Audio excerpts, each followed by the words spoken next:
Erros que custaram uma Copa. O que acontece com a alma de um jogador quando o mundo inteiro decide apontar o dedo para ele?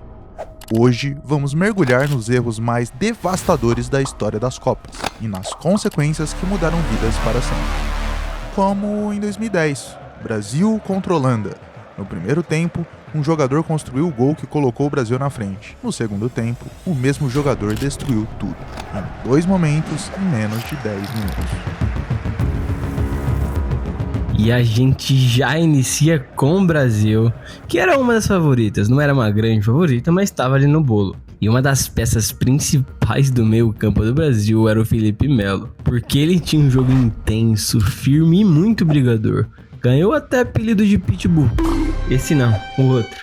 Agora sim. Mas falando de coisa séria, o Brasil vencia a Holanda por 1-0 nas quartas de final da Copa do Mundo. E o próprio Felipe Melo tinha metido uma assistência muito quente pro gol do Robinho. Porém, o segundo tempo foi recheado de emoções pro Felipe Melo. Rolou um cruzamento na área, ele e o Júlio César meio que se entrambelharam. Os dois se bateram, a bola rebateu no Felipe Melo e entrou e foi gol, né? Um tempo depois, esse gol acabou indo pro Sneijder, mas por anos esse foi o primeiro gol contra do Brasil em Copas. Mas agora o primeiro gol contra do Brasil em Copas é do Marcelo em 2014. E pra piorar, 5 minutos depois do Brasil tomar a virada, o Robin cai na lateral do campo e ele simplesmente pisou na coxa dele com ele no chão por absolutamente nada. E é expulso, e aí o Brasil ficou 1 a menos e ia ser muito difícil de virar um jogo assim, com 1 a menos, né? Eu revi os lances e eu acho que o Brasil tinha total capacidade de virar aquele jogo. Até o próprio Felipe Melo podia fazer um gol ou dar um passe, mas ele chapou e a gente acabou eliminado. Tem uma curiosidade foda que ele chega em casa e vê os pais e a mãe chorando, né? Porque o mundo odiava eles. O mundo não, né? O Brasil odiava eles. E falou, mano, vou parar de jogar porque eu não quero ver meus pais chorar. A pergunta que eu faço é, ou o Brasil teve uma reação exagerada ou o Felipe Melo realmente viajou legal e mereceu críticas. A grande punição do Felipe Melo foi que ele nunca mais jogou com a camisa da seleção. Mas, por clube, ele conseguiu dar a volta por cima. Foi campeão da Libertadores com o Fluminense, com o Palmeiras. Ganhou outros títulos ainda, então se deu bem, né? Por mais pesado que seja carregar uma eliminação, existe um homem nessa lista que pagou um preço que vai muito além do futebol, um preço que jamais deveria ser cobrado por um erro dentro de campo. Medellín, 1994, uma cidade em caos, um país que via no futebol uma saída e uma seleção que o próprio Pelé havia escolhido como favorita ao título do mundo. Andrés Escobar não era apenas um zagueiro, era o símbolo de que a Colômbia poderia ser mais do que aquilo que o mundo pensava. Mas num cruzamento dentro da área, tudo mudou. E 10 dias depois, o futebol viveu sua tragédia mais sombria.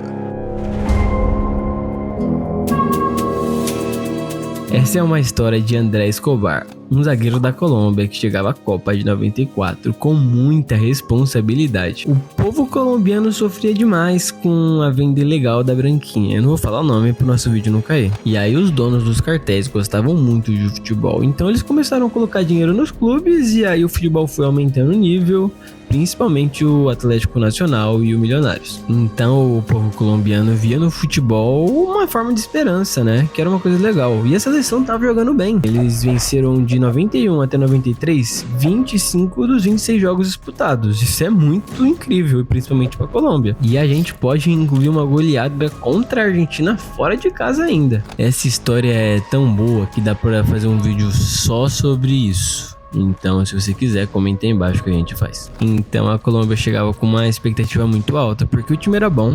Na Copa anterior, eles foram bem. E eles foram eliminados por aquele erro do Higuita, que a gente contou no primeiro vídeo do canal. Eu vou deixar o link aqui no card para quem quiser assistir. Um dos líderes do time era o Escobar, porque ele era um pilar defensivo. E ele era elogiado pela elegância e pela ética dentro do campo. Ele foi campeão da Libertadores com o Atlético Nacional. E aí a estreia na Copa eles perderam para a Romênia. E após o jogo foi muita ameaça de morte. Então eles chegaram na segunda rodada totalmente pressionados. Eles iam enfrentar os Estados Unidos e o jogo valia a vida. Imagina como é que tava a cabeça dos jogadores. E como tava em êxtase o povo colombiano para vencer. E aí nesse segundo jogo foi um cruzamento para a área. O Escobar tentou interceptar a bola e gol contra, 2-1. A Colômbia perdeu e foi eliminada. Então foi crítica, ameaça de morte, o caos puro. E aí até falaram, mano, fica nos Estados Unidos, deixa as coisas abaixarem, depois você volta pra Colômbia. Mas ele recusou ouvir e voltou pra Colômbia. Ele até dá uma entrevista falando que a vida não acabava ali com aquele jogo, eles tinham que seguir em frente. Ele achou mesmo que ia chegar, ovacionado não, mas ele ia ser bem recebido em Medellín. Só que 10 dias depois do jogo, alguém desviveu o Escobar. Ele foi morto no estacionamento de uma boate em Medellín com 6 tiros. Alguns relatos dizem que a cada bala era um grito de gol, mas ninguém confirma isso exatamente, então é só uma especulação. Também não confirmam que ele morreu por conta do gol contra, mas é bem provável que foi por isso, bizarramente. Cerca de 120 mil pessoas foram no funeral dele e o assassino confessou e saiu da prisão em apenas 11 anos. E o que fica é a história, pra gente não repetir os mesmos erros do passado. Final da Copa do Mundo de 2006. Berlim, com o maior jogador da França, estava prestes a se despedir do futebol da melhor forma possível. Havia marcado na final. Havia carregado a França nas costas durante todo o campeonato. Faltavam minutos para que Zinedine Zidane escrevesse o fim perfeito da sua história. O Zidane tinha avisado publicamente que o seu último torneio era a Copa do Mundo de 2006. Estava sendo o torneio de despedida perfeito.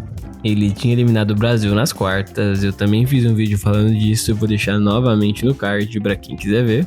Ele era o melhor jogador da Copa até então, tanto que ele ganhou esse prêmio. A França chegou na final e o jogo foi para prorrogação. No tempo normal, o jogo terminou 1-1 e o Zidane fez o seu gol. Então, simplesmente do nada, o Zidane, no meio de um empurra-empurra, agarra-agarra com o Materazzi, ele mete uma cabeçada nele. Foi bem parecido com o que o Felipe Melo fez, só que em vez de pisão, foi uma cabeçada. E eu acho que ninguém esperava que isso fosse acontecer, ainda mais que ia pros pênaltis, ele era um dos batedores e assim... não bateu e a França perdeu. E aí, anos depois, o Materazzi deu a sua versão da história, né? Que foi, basicamente, ele estava naquele agarra-agarra, puxa minha camisa daqui, eu puxo sua de lá. E aí o Zidane falou, se você quiser isso aqui, eu te dou depois do jogo.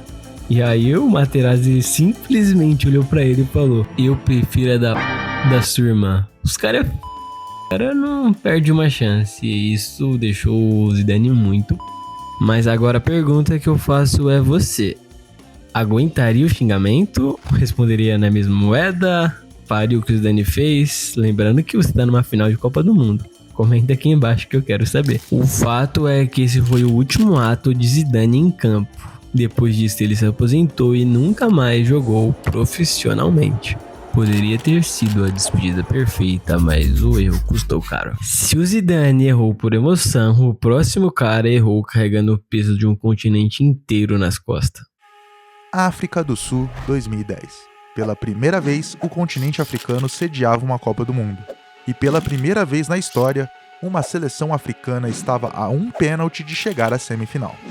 54 países, 1 bilhão de pessoas e uma bola parada na marca da Cal esperando por Asamoah Gyan. Gyan era o artilheiro e o cobrador oficial de pênaltis de Gana. Na fase de grupos ele havia feito 2 gols de pênaltis e era o cara para esses momentos de grande pressão do time. Gana chegou às quartas de final com uma sensação do torneio. O continente africano inteiro torcia por eles. O jogo ficou empatado em 1-1 e foi para prorrogação. Então no último lance do tempo normal, Luis Soares defende com as 2 mãos uma cabeçada de Dominique Adjaye. Obviamente ele foi expulso na hora E eu lembro que eu era menorzinho e falei, caraca, mano, o Suárez fez isso, eu faria igual, mano. Porque o cara pode perder e eles podem ganhar. Dito e feito, né? Jean chegou na bola com o peso do continente nas costas. Ele tinha 3 gols na Copa, ia pro seu quarto, mas ele perdeu. Nos pênaltis, ele mais uma vez foi pra bola, bateu o primeiro pênalti de Gana e fez o dele. E ele comentou depois que se tivesse perdido, tinha se aposentado. Perder 2 pênaltis, mano, é muita pressão pra cabeça mesmo. Mas ele fez um, mesmo estando se tremendo. Nos pênaltis, a Gana foi eliminada, mas Jean entrou pra história como o maior artilheiro de Gana, com 51 gols, e o africano com mais gols em Copas, com 6. Eu fiz um 5 com a mão, mas são realmente 6, tá? Só pra deixar claro. E se você tá gostando, aquele like, se inscreve no canal. Toda semana tem vídeo, tá? O aviso foi rápido, então se inscreve aí, vai, meu amigo. Final da Copa do Mundo. Roberto Baggio havia carregado a Itália sozinho até ali. Gols quando ninguém mais conseguia. Milagres quando o torneio parecia perdido. Era o melhor jogador do mundo. Era o homem que a Itália precisava que fosse perfeito. Então, chegou a hora do pênalti. Se a Itália chegou na final da Copa do Mundo, Baggio foi o maior responsável. Ele fez 5 gols no mata-mata e sim, agora são 5. Salvou a Itália várias vezes, incluindo o jogo contra a Espanha, Nigéria e Bulgária. Na final, o jogo terminou empatado. Baresi e Mazzoro já tinham perdido antes dele. Ele era a última esperança da Itália. E na sua biografia ele revelou uma coisa muito legal que eu vou trazer pra vocês, mais uma curiosidade boa. Ele diz que sabia que o Tafarel sempre pulava pros cantos, então ele falou, vou bater no meio, meia altura, que ele não vai pegar com os pés e não vai pegar porque ele vai pular pro canto. Infelizmente pra ele, que eu não sei como, ele tinha até um bom plano, né? A bola subiu demais. E pra gente foi muito felizmente, porque a gente conseguiu se tornar tetracampeão mundial. Outra rodada de curiosidade foi que o mestre espiritual budista do Baggio falou que ele ia ser confrontado com muitos problemas e seria resolvido no último momento. O Baggio voltou a cobrar um pênalti pela seleção italiana em 98, fez e falou que foi libertador. Ele deve ter ficado 4 anos remoendo esse lance. Ou até hoje, talvez. Mas que bom que ele errou. E é exatamente por isso que eu acho o futebol lindo. Porque são 2 histórias na mesma final e só um time está como vencedor. A gente já conhece o lado do Brasil, agora a gente conheceu um pouquinho do lado da Itália. E, mano, é muito mágico. E eu queria perguntar pra vocês, qual história tocou mais vocês? E qual foi o erro mais absurdo e que mais impactou? Comenta aqui embaixo, deixa o like, se inscreve no vídeo. Pedindo mais uma vez, porque hoje tá acabando, então muito obrigado e até a próxima.